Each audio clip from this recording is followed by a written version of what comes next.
Hey guys, hope you're all having an amazing day. We're going to do a quick little walkthrough on how to fit our Tech4Touring Series 4 on UHF brackets for the mirror mounts that we just released. This is a Series 3 ute, does have Series 4 mirrors, so that's 04 on mirrors, 04 to 16. You can fit, obviously, Series 4 mirrors onto your Series 3 Patrol if you wanted to do that as well. So we'll run you through how to do this. It's a pretty easy process, but it's just going to be easy for you guys doing it at home with some visuals. So we'll get stuck into it now. First things first, we're going to whack off the door card so we can get access to the mirror.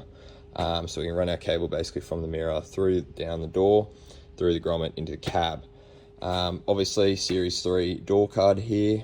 If you have a Series 4, there's plenty of content online on how to remove your door card. We will also include a written copy of the instructions for removing a Series 4 door card, so don't worry about that. But firstly, Series 3, you're going to take off a screw here. You'll screw in your handle, and then this basically pops off. And then you have two screws there. And then obviously you just have clips surrounding the door card to pull the door card off. Very standard. With the screws removed, we can now just pop off this little cover for the handle. If you have a trim tool, probably use that. If not, compromise. Pops off pretty easy. Bang, that's off. And then now we'll basically just pry from one corner, slowly pry along the edge of the door, and that'll undo all the clips. There is a bit of a rubber butyl as well that holds the door in place, the door card, sorry. So it is a bit sticky and messy, but it's not too bad. So we'll get this off and then on to the next step. So taking the door card off, we're going to slide this up. Panel. I'm going to plug under here. I need two hands to get that one. Pinch that little tab down. That'll release your buttons, and then from there you can take it out. Door card is now off. That came off pretty easy. Just watch out for this stuff that I was talking about earlier, the butyl. It's nothing to worry about, but it is very sticky and gets on your hands and pain in the ass to get off. Next step, I'm going to be taking these three bolts off. 1, 2, 3. Undo those, the mirror will then pop out. If you have a Series 4 mirror on a Series 4 ute with electronic controls, you will have a plug in here as well. So you have to unplug that, and then you can undo the 3 screws and slide the mirror out that way. We undid those 3 bolts from the inside. Obviously allowed us to slide the mirror out. Now, while you have the mirror out, just quickly give the outside a clean. As you can see, there's a build-up of some dirt and grime there. You'll obviously just get a little bit better seal if you clean that off while it's out. So do that quickly. We'll now jump over to the mirror and talk about that. Righto guys, so with the mirror off, you're going to have 3 Torx bolts underneath the mirror. Holds the top part to the bottom bracket there. These are your Torx bits.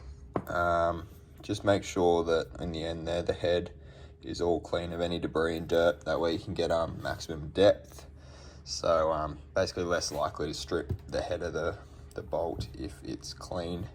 You're going to be replacing them with provided longer Allens anyway, so you can throw away those other ones. Once you've done that, top part of the mirror will pull away from the bottom bracket. Might need 2 hands for this. See how I go. Yeah, I need 2 hands, so give me 1 sec. With that apart, you can see bottom bracket, top half. Usually in the Series 4 and on power mirrors, the mirror part is adjustable. Therefore, you will have cables coming out of here that run through here and go through that little hole, run up the other side of this face, and then through to the door and into the door card. I don't have that because mine is a Series 3, and I haven't worried about wiring in the power mirrors. But just note, if you have normal standard Series 4 mirrors on a Series 4, you will have that wire. So just remember that. Alright guys, next step, set the main mirror aside. We're going to play with the bracket now. All we need to do to this is basically address the little drain hole here. Those are your mounting holes. This comes factory, it's about a 4mm hole. It's a drain hole because obviously when it's mounted, you can get water and, as you can see, dust, debris in there as well. That's all fine and natural. Drains out as it should. With these 3 contact points, give them a clean, just so you can get a better contact when you reinstall the mirror and you don't have any dust and debris in between the 2 contact points. but you will be using a 10mm, we'll use a 10mm drill bit to go from your 4mm hole to a 10mm hole.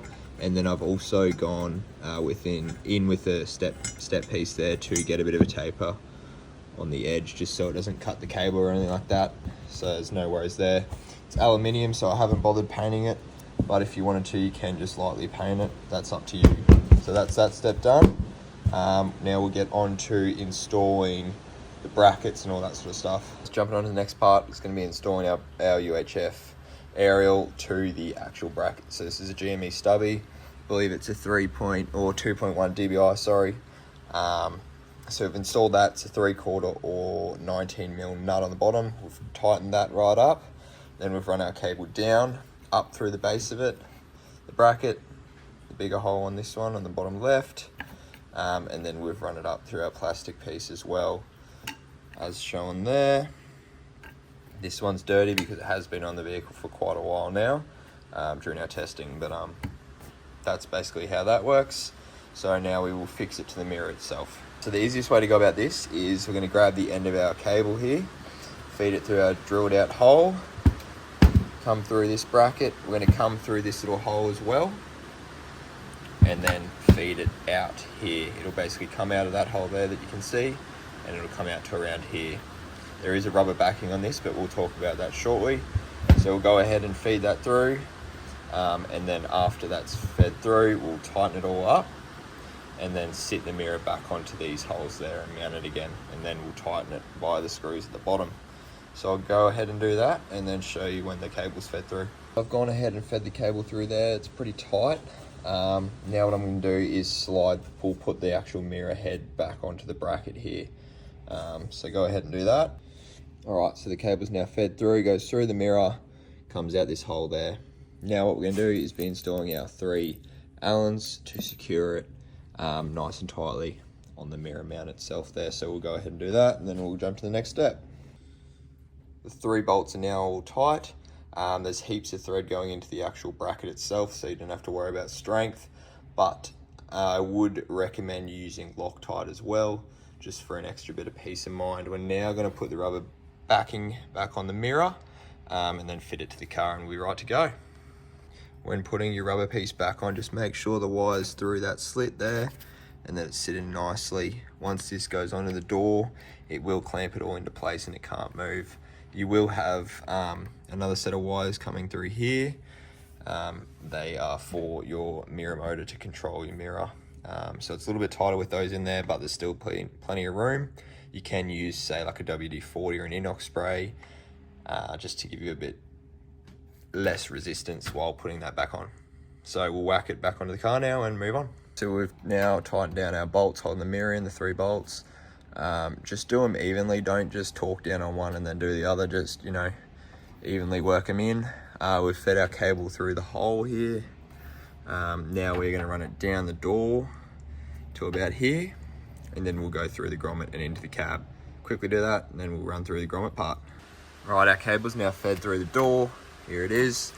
Best friend for the next part, we're going to need a roll of tape, our little tool, our little snake.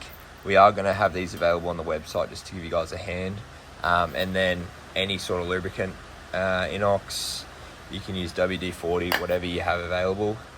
We're going to feed the snake through our grommet here, which we just popped out prior, but all you have to do is just lever on one side, that'll pop out. Same with down here. So we're going to feed our snake from the top out to the bottom. We're going to use a lubricant, WD-40, whatever, and spray it down here. And then once that's sort of settled in, we'll feed the snake down. As easy as that, and we've slipped the snake through. One end of the snake is going to have a hole. We're going to put this down the bottom. Now we will feed our cable through the little hole in the door, which you can just see down there, and it will come out here. So I'll do that now. We'll do the next step. With the antenna run through the hole, pop it up like so, start taping around here, and then work your way forward, taper the front. Then once you've done that, work your way to the back. Do that, and then spray some lubricant on it again, and then we'll feed it back up through the top. Cable's now run through. That honestly came through a breeze. I would highly recommend grabbing this on the website, and definitely have some lubricant handy, or else you will seriously be there for a little while. But with the right stuff, it takes a matter of seconds. Untape this and then we'll feed into the cab and we'll be right to go. Cable's been fed through the hole. Here it is, we're pulling it through now. We've put all the grommets back in place and the cable is inside the cab, sitting here. Gonna connect it to the UHF, put all the interior back together and we'll be right to go. Interior is all back together. We'll have a quick look at the finished product.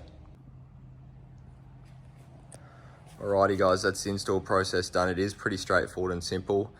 We just figured a video would be easier for you guys to do it at home yourselves. So if you have any questions, let us know. You can contact us on Instagram, Facebook, or email. Email is techfuturas@gmail.com. We hope you enjoy the units as much as we do. We had fun designing them. They're all manufactured, they're engineered here locally in Queensland, Australia, and they're still manufactured in Queensland, Australia. So we're proud of that. But yeah, keen to see them on your rigs, guys. Cheers.